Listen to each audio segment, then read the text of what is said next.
Morning, everyone, and welcome to the latest edition of The Last Word. I'm Ray Allegrezza with IFRA, and I also am a contributing editor at Home News Now. The purpose of this podcast, if this is your first visit with us, is pretty simple. I'm not that bright. You all know that. My purpose is I get smart people, thought leaders, and we talk about critical issues that are affecting the industry. Today, I'm really delighted to have two, and I use this word in a true sense, industry veterans, Blaine Smith and Jeff Smith, and they have been in this industry a long time. I'm going to ask each of them to just give us a quick summary of what they've done.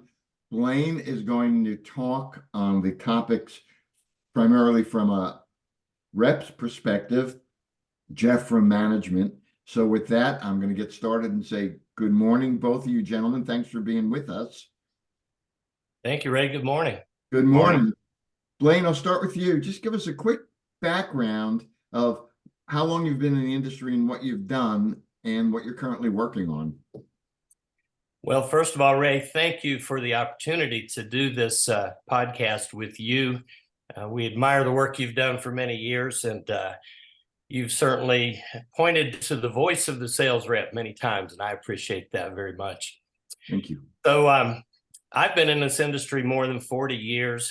Came in independently. I didn't have a father or a family member to pave the way, so I started, believe it or not, answering a blind ad in the High Point Enterprise over 40 years ago. And my first job was an associate with Bassett Furniture way back then. In the last 28 years, I've had the privilege to represent two of the larger companies in this industry, Lazy Boy and Ashley, as a rep here in North Carolina. So what I'm currently doing is looking from an outside-in perspective of the industry for the first time in many years. So I'm looking for opportunities really to build a new sales team, and specifically to mentor younger sales reps, probably do some consultation with retailers, and just share from the experience and knowledge that I've gained over 40 years in this industry. Sounds good. Jeff, bring us up to speed. Yes, and I will echo my brother's comments there. It is a pleasure. Thank you so much for this opportunity, and thank you greatly for all the insight and the other things that you do for this industry. For me, I came into the industry because of my brother. He brought me in as an associate from him, which is kind of a lot of what sales reps do. The family is very important there. So I came on board with him as a independent sales rep and worked alongside of him for a little over a year and a half. He left and went to Lazy Boy, and I was lucky enough to be promoted to the senior rep there with Ashley Furniture, and did that for just a little while. And then I was kind of flattered that not even 2 years into that process, I was asked to consider coming into management. Our sales manager was moving to another job, and actually found out that it was voted by the peer group there to be the person to be the sales manager. So I did that for a number of years and have remained in management as a VP of sales. I also was a VP of business development for 2 years there, building out the Ashley Furniture home stores for a while, but have also served as a VP of sales for Broyhill, for Lane, Hughes Furniture, Woodhouse Furniture, Stone and Lee Upholstery, and again, very, very, very lucky to have worked and served dynamic sales forces. So that's what I too am looking for another opportunity here to bring my experiences and stuff to a manufacturer, to grow and mentor a sales organization, and to grow them into being a best in class sales organization. So Terrific. Well, clearly you guys have forgotten more than I'll ever know about the business, which is why you're here today. You are experts in the field. One of the things I think everybody can agree on is that the only constant in this business is change. There's always a series of opportunities and challenges. Blaine, let me start with you. What do you see as the major challenges the industry is facing now and the major opportunities? Great question. From my perspective, I think the industry is still wrestling with the challenges that COVID brought in. And many of them still have large inventories of product that may have not been the most desirable product that they've really struggled to liquidate in the last couple of years. Some of the effect of that is that I think many stores, and especially the mom and pop retailers, are financially hanging by a thread. That profitability measure is something they're always working towards, but sometimes just beyond their ability to grasp it and make it work. I would say the single biggest issue that I've seen in the world of retail stores is the issue of people. It is very difficult to find quality people. It's very difficult to maintain a commissioned sales team on a retail floor. It's very difficult to get your arms around how to be an effective marketer with the changes that social media have brought to retail furniture store marketing.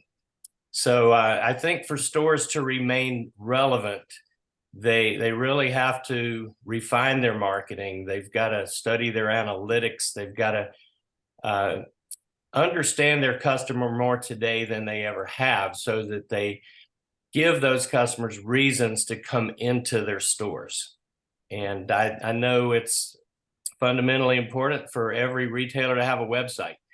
My belief is that that website's primary purpose should be to drive traffic into the furniture store. The customer has said loudly that's where they're most comfortable buying furniture. So those are a few of the challenges and opportunities I see. All right, good. And Jeff, from that corporate perspective, let me serve the same question up to you. Okay, I think one of the things that I've seen here, again, post-COVID, people is obviously an issue, even from the corporate standpoint. The major thing I think everybody is battling right now is the impact of inflation. You know, inflation, there's rising costs both for the manufacturer as well as the retailer. Both parties are having to pay higher wages just to attract people right now, and with the impact of inflation right here, that's adding more cost to the cost of doing business from both the retail and the manufacturer.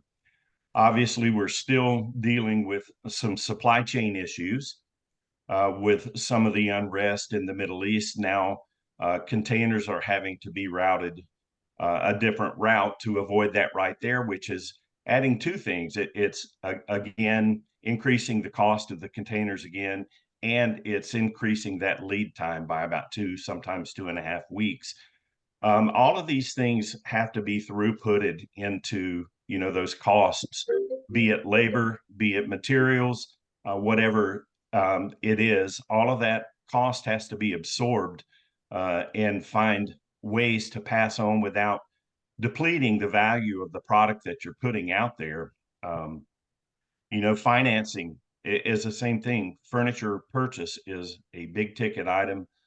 With finance rates the way they are right now, you know, we're seeing more and more in the latest Home News Now Synchrony thing. It was great information that is in that, showing that it's really the younger millennials and anywhere from 25 to 38. That's the biggest group that are purchasing. And what they found in that study was that they will pay for their goods in full. Sofas, for instance, from $1,000 to $19.99. I think that was something Blaine and I, and doing a little research right there, found interesting. But those challenges, people, rising costs, you know, keeping that relevant right there. I think that are some of the big challenges in the world today for both parties. All right, good. Let's take that another step forward. Blaine, let me throw it back at you. What are some ways that we could maximize our opportunities and kind of minimize the challenges with the end goal of being, profitable? Well, the first thing I would say is that many independent stores, and pardon me for the expression, but I think they fly by the seat of their pants. To be successful and profitable in retail furniture today, you have to embrace and study analytics, which would include turns of the slots on your floor, turns of your warehouse. Really, using an old phrase, totem poling their floor from the top of the best sellers right down to those less than best sellers. You can't afford to have losers on your floor. And again, going back to the pandemic, a lot of floors are set up that way where there's a percentage of that floor that's committed to liquidation. That's not necessarily in the consumer's best interest in terms of drawing them into the store. Consumers want to see the latest trends and fashions. And I think that's how the retailers keep themselves relevant to drive that traffic. The other thing I would add to that, Ray, is I believe that retail stores, the owners, the buyers, should demand more from their sales reps.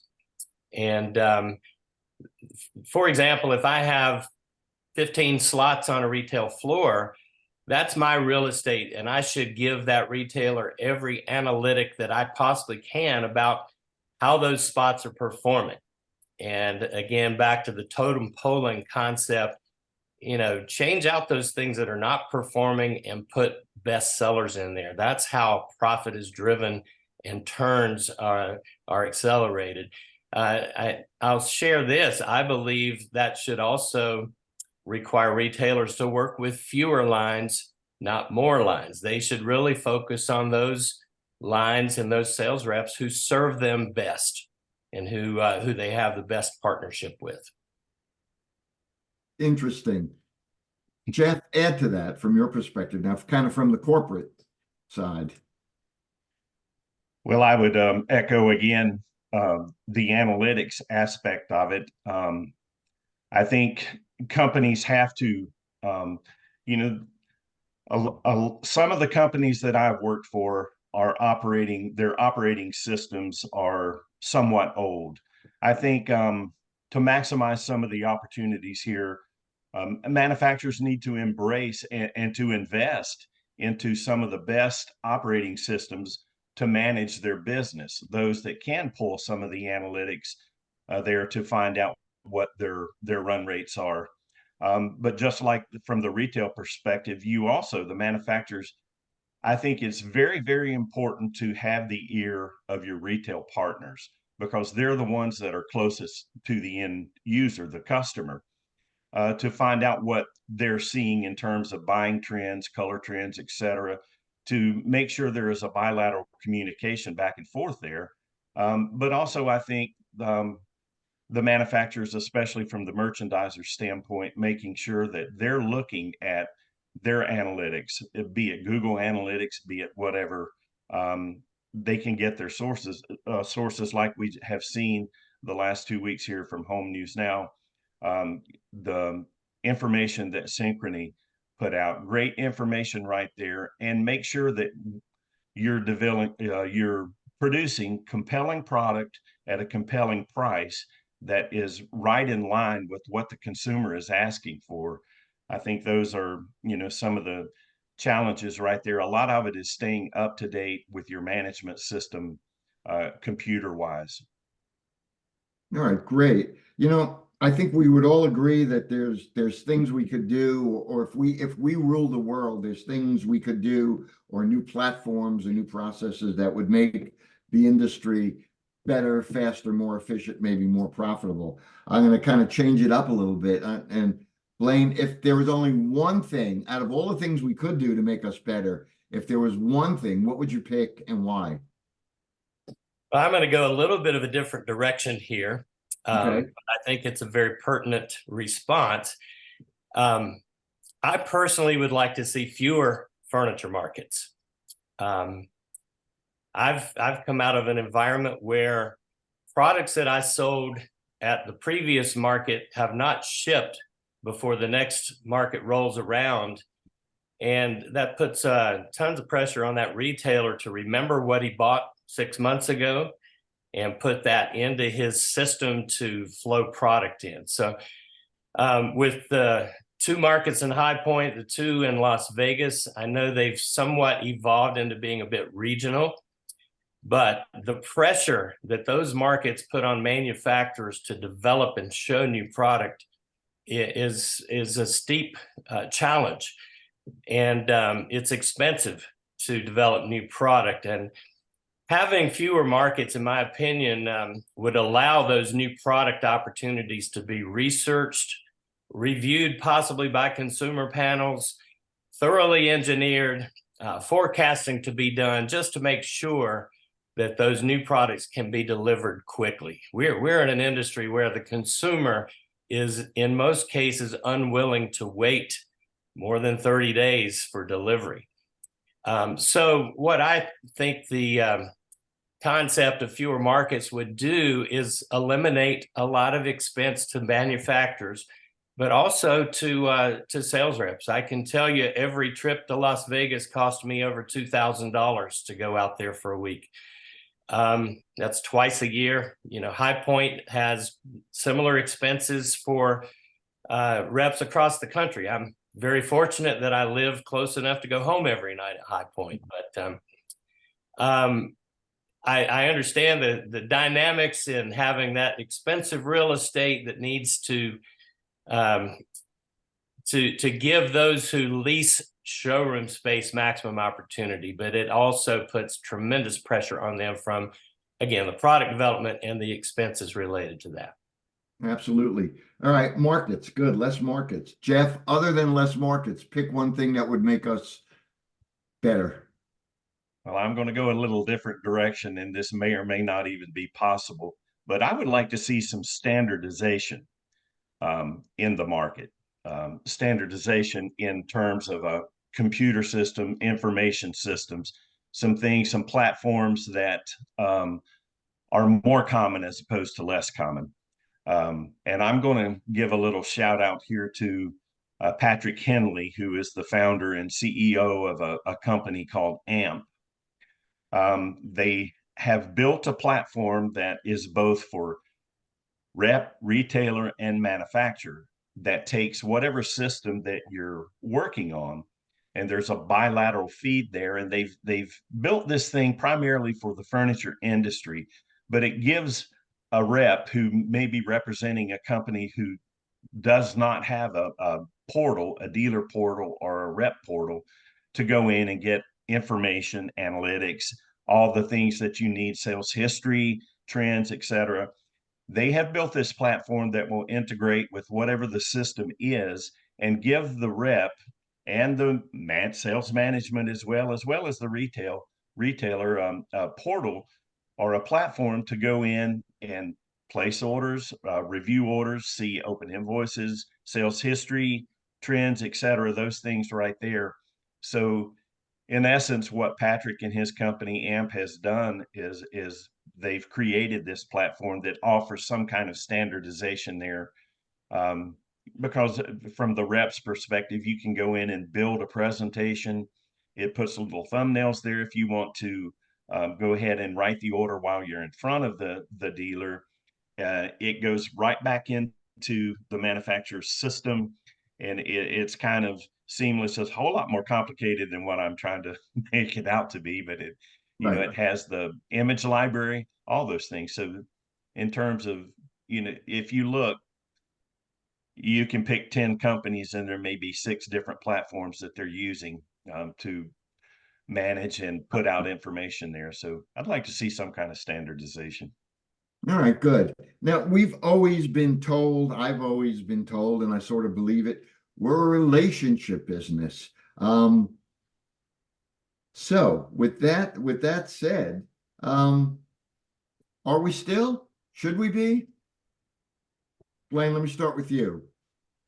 Ray, I thoroughly agree. We are still a relationship business. Our industry's been built on a foundation of strong relationships, primarily just trust and partnerships between sales reps and then the retail buyers and owners.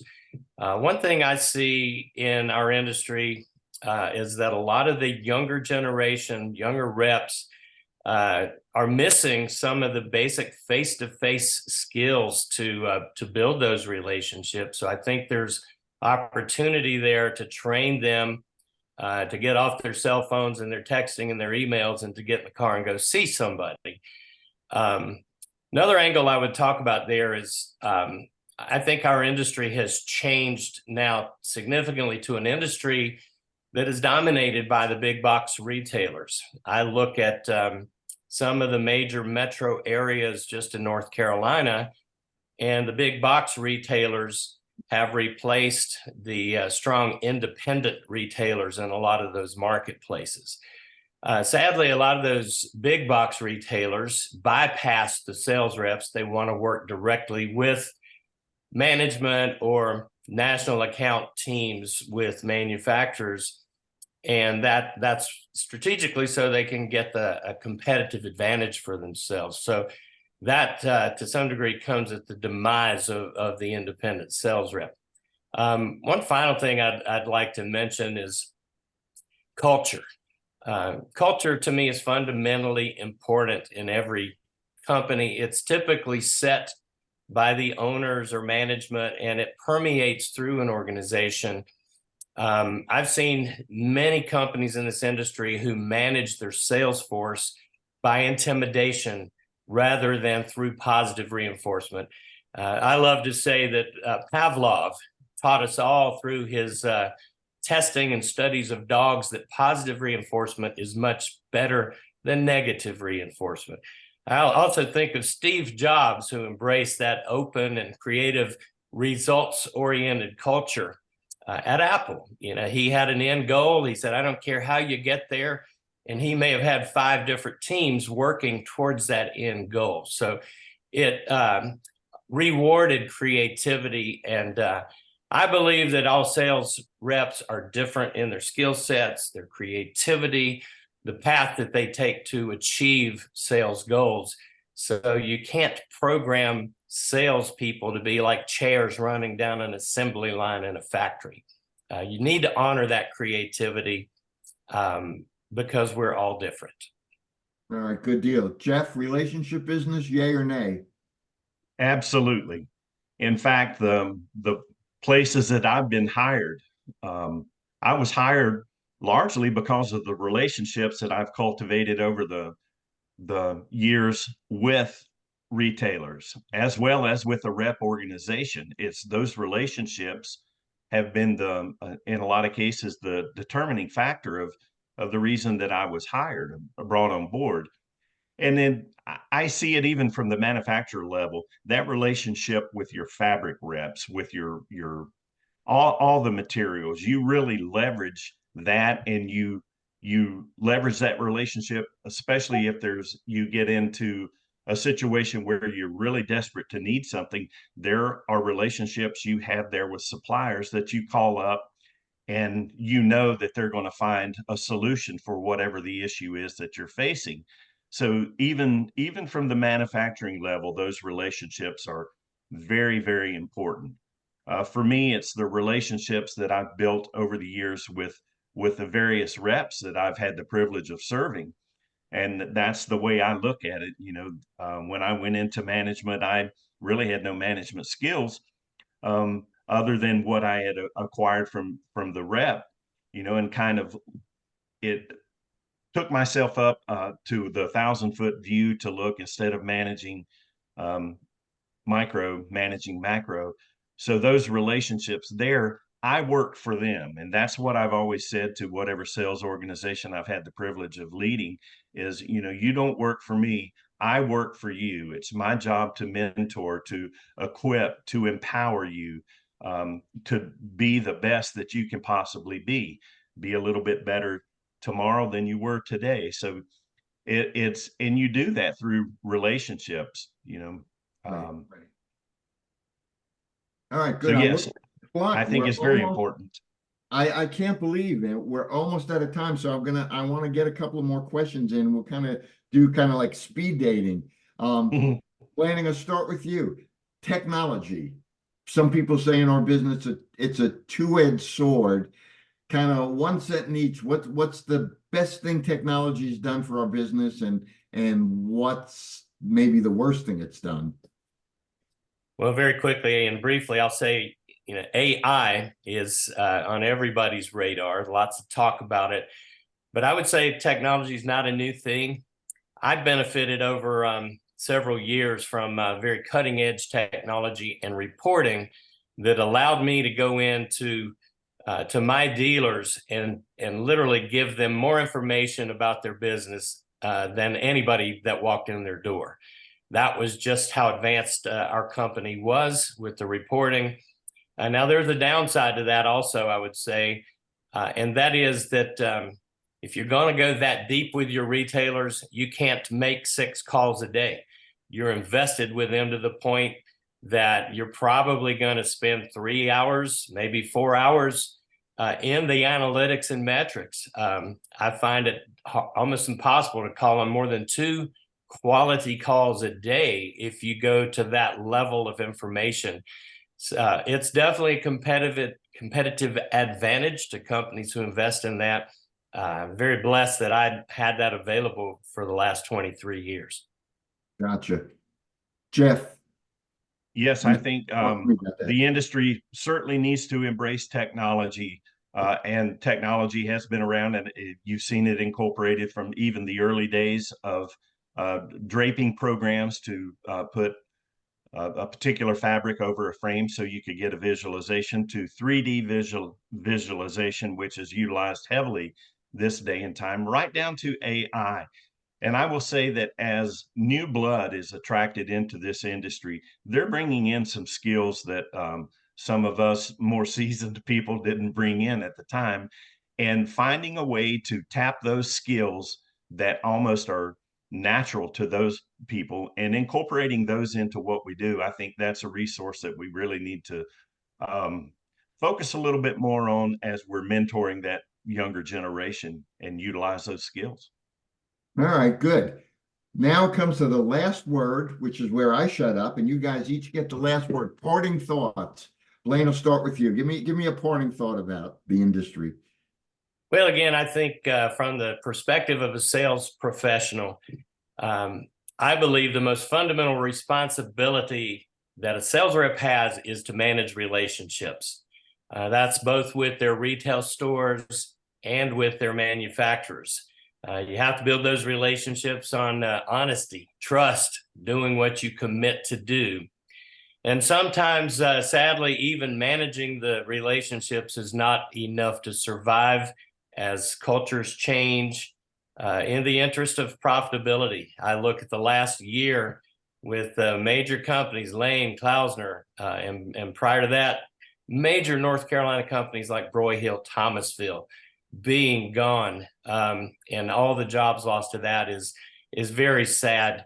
But I think, again, that's all part of culture change and focus on profitability that drives that change.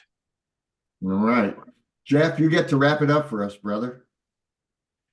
Well, first of all, I want to say I love this industry, absolutely love this industry. And a lot of it is because of the people and the relationships. I stepped away from it for a brief time and I totally missed it. What I missed was the relationships that are built over time within this business. I will say the challenges that are before us, I know that the industry is going to overcome, that being rising costs, in inflation, changing tastes, um, manufacturers that are focused on making compelling product at compelling prices, and being able to deliver that to the consumer. I think those are the people that are going to survive.